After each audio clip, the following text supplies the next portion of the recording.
All right, social media, I want to talk to you about the future of public affairs for the United States Army. This is the challenge. What did I just do for the last hour?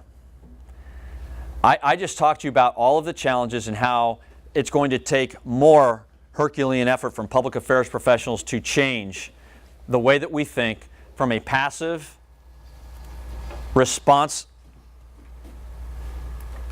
cultural perspective and get more aggressive and get more active.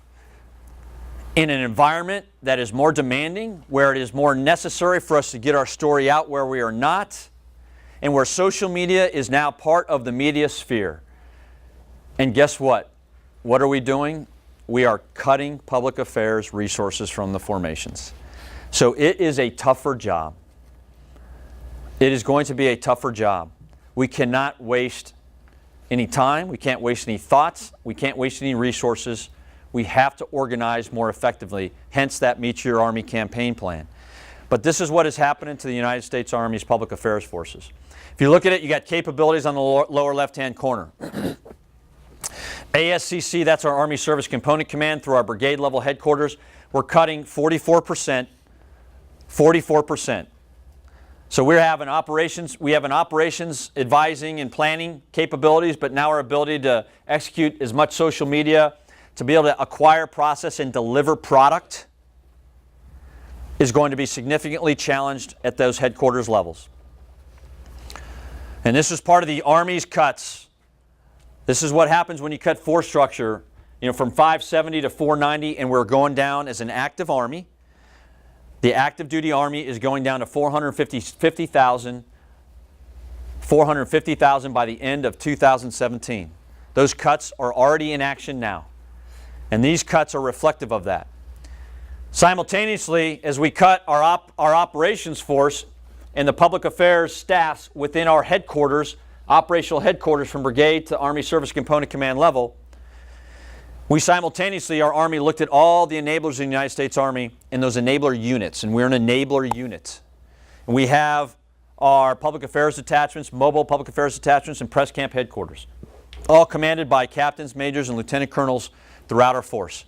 Well, simultaneously and unfortunately, without really understanding what was happening over here, our Army cut, and it was worse than this, and we bought back in our last force structure. We bought back 1 MPAD and 3 pads just to get to this level, which we think is the minimum necessary in order to execute the mission with PA formation. So you can see a 33% cut in our units, 44% cut in our operational force.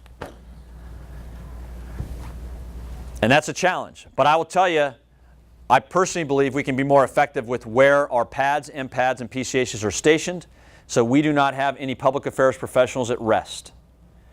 And I think we have some that are too much at rest. And so if you are at Fort Drum, New York, if you are at Fort Campbell, Kentucky, or if you're at Fort Carson, Colorado, Fort Riley, Kansas, what do you not have at those duty stations if you're in the Army? You don't have a Corps headquarters or an ASCC headquarters, and you don't have a PAD, MPAD, or PCH because they're all pretty much at Bliss or Bragg. So we are going to restation with ForceCom the pads that are left and remaining, and we're going to make sure that we align pads with those divisions and those brigades, where those brigades and divisions are, where they're orphaned and do not have a 3- or 4-star headquarters that can assist them with public affairs functions. And we'll develop the relationships with ForceCom to make sure that there is operational and tactical synergy that occurs between those pads at those locations, so we can optimize the public affairs formations that we have to be able to align them better with the brigades and the divisions that are out there where we do not have corps or higher headquarters that can help them. And that restationing effort will happen in 2017 to 2018. Nothing happens fast, but it's going to get there so that we can have the most optimized and efficient public affairs force writ large, operational, and our SRC 45 public affairs units, so that we have no public affairs professionals at rest, and so that we can take these units that can help deliver these amber and red capabilities to these brigade and division level headquarters that are out there. So that's kind of the way we're going to start to operate and move towards. Some other things that we're doing.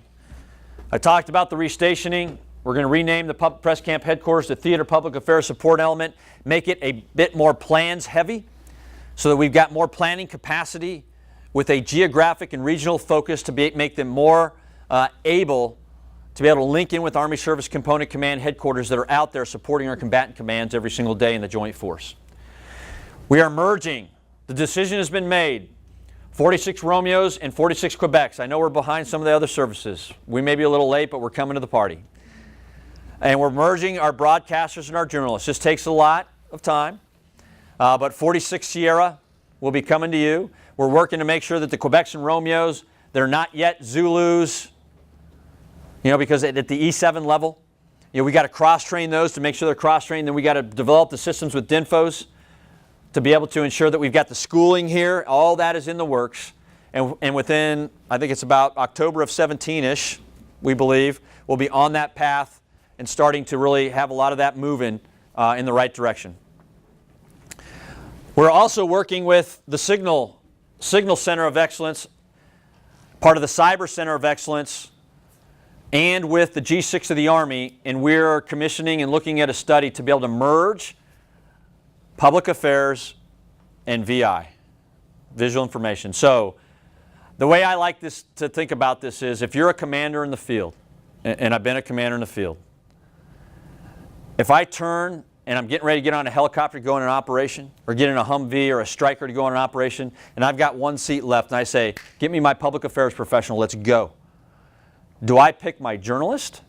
Do I pick my broadcaster? Or do I pick my combat cameraman? And why isn't that one person in this multimedia age?